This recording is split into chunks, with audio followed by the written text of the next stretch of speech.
सावंत किंवा सोहळ्याची ही आपली पहिली बैठक आहे. आणि त्या बैठकीमध्ये 10 मे ही तारीख निवडली आहे.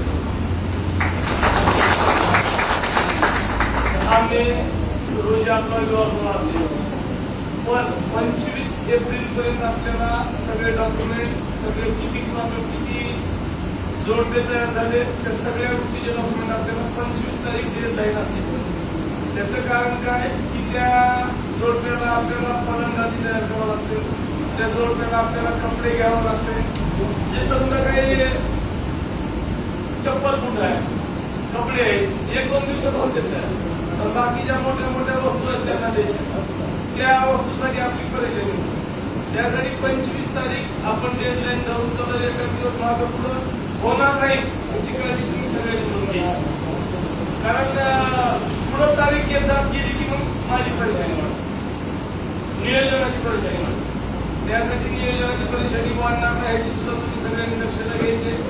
आणि आता ज्यांनी सांगितले की कोण म्हणले 2, कोण म्हणले 5, कोण म्हणले 10, कोण म्हणले 7, कोण 6, 4 असे वेगवेगळे आकडे आले, पण किमान त्या आकड्याच्या जवळ तरी तुम्ही जा एवढी अपेक्षा मी व्यक्त करतो. कारण सर्रास काय होते, कुईन म्हणते मी 10 अंतर कुईन काय झालं, भाऊ एकच झालं, 0च गायब होते. तर तसंही होता कामाने तुम्ही जेवढे काही जोडतो तुमच्यानी होतील तेवढे करा, कारण तुम्हाला कुठल्याच पद्धतीचा लोड असणार नाही. मला शरद भाऊनी सांगितल्याप्रमाणे शरदने की काही तुम्हाला पलंगाची गोळा करा, भांडे गोळा करा, काही चप्पल बूट गोळा करा, असं तुम्ही संघटनेच्या माध्यमातून सांगतही नाही, येणाऱ्या काळात सांगणार. कारण सचिन भावानी मी भरपूर खंबीराव लागत नियोजन करायचं. फक्त तुम्हाला काय करायचंय तर कायद्याच्या दायऱ्यामध्ये बसणारे जोडपे फक्त घ्यायचे, जेणेकरून एखाद्या जोडप्याचा मुलाचं किंवा मुलीचं वय जर कमी असेल तर आपल्या पूर्ण संघटनेला, एज्युकेटेड लोकांची संघटना असलेल्या संघटनेला गालबोट लागू शकतो. त्यासाठी तुम्ही सगळ्यांनी प्रत्येकाचं वय तपासायचं, त्यांची टीसी बघायची. आता आयोजकांनी सांगितल्याप्रमाणे टीसी झेरॉक्स घ्यायचे, जेणेकरून त्याच्यावरती तुम्हाला जन्माचा दाखला दिल्यासारखंच होते. टीसी नसेल जन्माचा दाखला घ्या, जन्माचा दाखला बी नसेल तर निर्गम उतारा भेटत असेल शाळेत, तो सुद्धा घेतला तरी चालतो. फक्त आपली अट आहे की आपलं मुलाचं मुलीचं वय कम्प्लीट असावं. आणि दुसरी गोष्ट सरांनी सांगितल्याप्रमाणे की संघटनेचा विस्तार आपण विवाह सोहळे असतील, मोठमोठे कार्यक्रम का घेतो तर त्या माध्यमातून तुम्हाला प्रत्येक गावखेड्यात तालुक्यात जाता येतो, जाऊन तुम्हाला संपर्क करता येतो.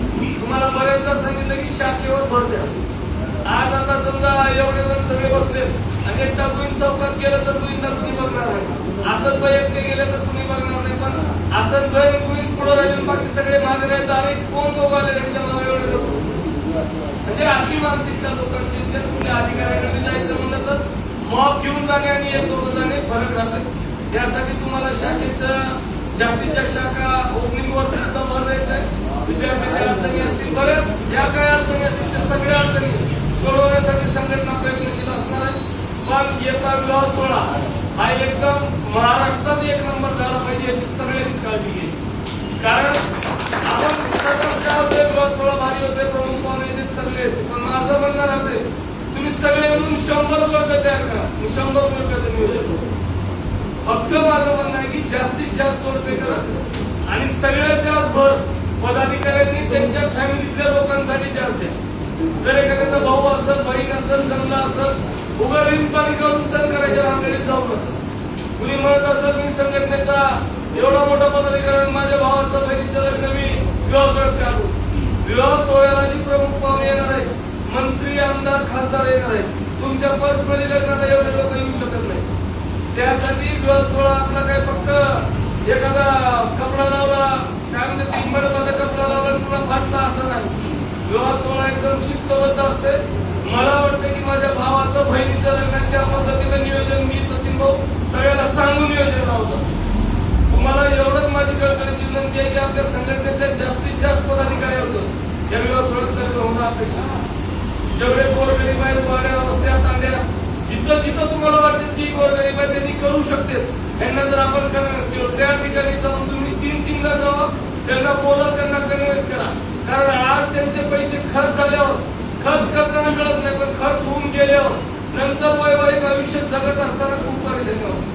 कारण काढलेले पैसे रिंगण करायचं का लग्न करून आनंदी राहायचं ही लोकांच्या लक्षात येते. त्यासाठी तुम्ही त्यांना पटवून सांगायचे की बस सामूहिक सोहळ्यामध्ये लग्न केल्यानंतर नेमका आपला फायदा काय, आपल्या कुटुंबाचा आपल्या परिवाराचा फायदा काय. दोन्हीकडला फायदा होतो, नवऱ्याकडला बी होता नवरीकडला बी होतो. ते तुम्हाला पटवून द्यायचे, पटवून सांगायचे. जास्तीत जास्त जोडपे होतील आणि सगळ्यात जास्त जोडपे ज्यांना करत त्याचा 100% ती जी कोण मंत्री आमदार असेल त्याच्या आंतरराष्ट्रीय सत्कार होणार ही सुद्धा तुम्ही सगळ्यांनी लक्षात ठेवा. आता पुढली जेव्हा बैठक असेल त्या बैठकीत जेवढे काही जोडपे झाले बाकी पुढल्या बैठकीत तुम्हाला सचिन भाऊ मार्गदर्शन करतील, सांगतील नियोजन पुऱ्या पद्धतीने करायचे. किरण सरचा जो प्रॉब्लेम आहे तो सुद्धा सचिन भाऊ त्या बैठकीत सॉल्व्ह करतो. सगळेजण या ठिकाणी आलात. ऊन खूप आहे, ऊन खूप आहे. फक्त जाताना व्यवस्थित दमाने जावा, डायरेक्ट पाणी पिऊ नका, चहा पाणी करून नंतर जावा. आता 10 मिनिट बसा, सगळ्याच्या नियुक्त्या झाली की मग नंतर आपण बैठकीत विसर्जन करू.